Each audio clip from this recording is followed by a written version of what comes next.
সালামু আলাইকুম সবাইকে। আজকে আপনাদের দেখাবো এমন দুইটি রাইট ফর্ম অফ ভার্বের রুলস, যে দুইটা রুলসের মাধ্যমে আপনারা চাইলে রাইট ফর্ম অফ ভার্বের অনেকগুলো কোয়েশ্চেন খুবই ইজিলি কারেক্ট ভাবে সলভ করতে পারেন।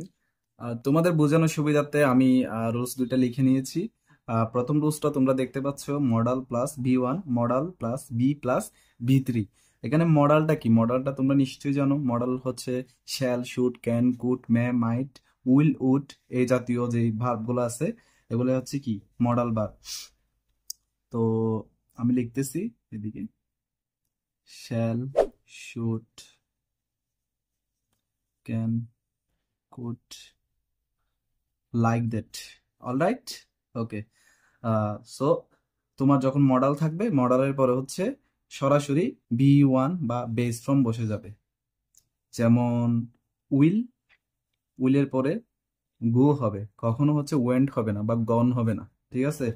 তারপর হচ্ছে এর মধ্যে হচ্ছে দেখো, মডালের সাথে যদি বি থাকে, একটা জিনিস খেয়াল রাখতে হবে, মডালের সাথে বি থাকলে এর পরে কি হবে? বি3 হবে। যেমন এই যে উইল আছে না, উইল, উইলের পরে যদি বি দেয় তাহলে এখানে হয়ে যাবে কি? গন।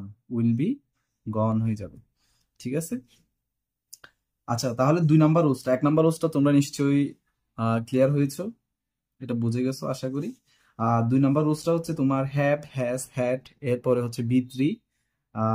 আরেকটা হচ্ছে তোমার হ্যাভ, হ্যাজ, হ্যাড প্লাস এটার মতোই সেম বি থাকলে এরপরে হবে কি? বি1। তাহলে হ্যাভ, হ্যাজ, হ্যাড এগুলো থাকলেই হচ্ছে তোমার কি সেন্টেন্সে যখন এটা থাকবে, এরপর যখন ভার্ব চাইবে তখন হচ্ছে ভার্বটা হয়ে যাবে বি3। যেমন গু এর বি3 হচ্ছে তোমার গন, গন হয়ে যাবে, ঠিক আছে। যেমন হ্যাভ গন, হ্যাভ গন হয়ে যাবে, ঠিক আছে। তাহলে এরপরটা দেখো, হ্যাভ, হ্যাজ, হ্যাড, এরপর যদি এটার মতো বি থাকে, বি থাকলে হয়ে যাবে বি1। যেমন দেখো হ্যাভ টু গো হয়ে যাবে, এটা আর গন হবে না, ঠিক আছে। হ্যাভ টু গো হয়ে যাবে। তাহলে দুইটার ক্ষেত্রে আমি আবার বলতেছি, মডালের পরে সরাসরি মডাল থাকলে এরপরে বি1 বসবে, মডালের পরে যদি বি থাকে, যেমন shall be, will be, can be, could be, এটা পরে হচ্ছে বি3 বসবে। সেকেন্ড রুলসটা হচ্ছে হ্যাভ, হ্যাজ, হ্যাড, এই তিনটার পরে হচ্ছে বি3 বসবে। আর হ্যাভ, হ্যাজ, হ্যাড এটার পরে যদি বি থাকে তাহলে হচ্ছে কি বসবে? বি1 বসবে। এখানে তোমার হ্যাজও হইতে পারে, হ্যাডও হইতে পারে, হ্যাভও হইতে পারে, ঠিক আছে।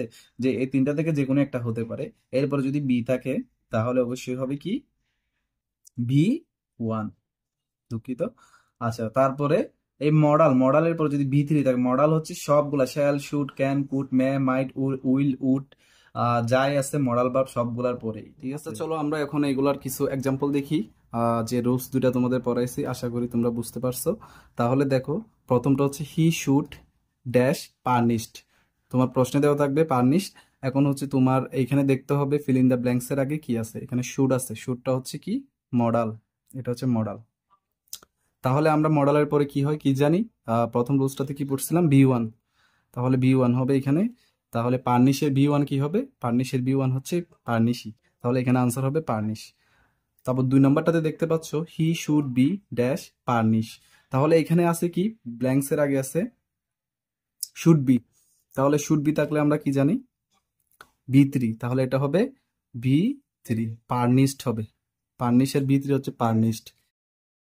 তাহলে প্রথমটা যদি তোমরা বুঝে থাকো তাহলে বাকি দুইটা দ্বিতীয় রুলস অনুযায়ী একদম সেম টু সেমই হবে। দেখি তোমরা এই দুইটা করে কমেন্ট বক্সে জানাও।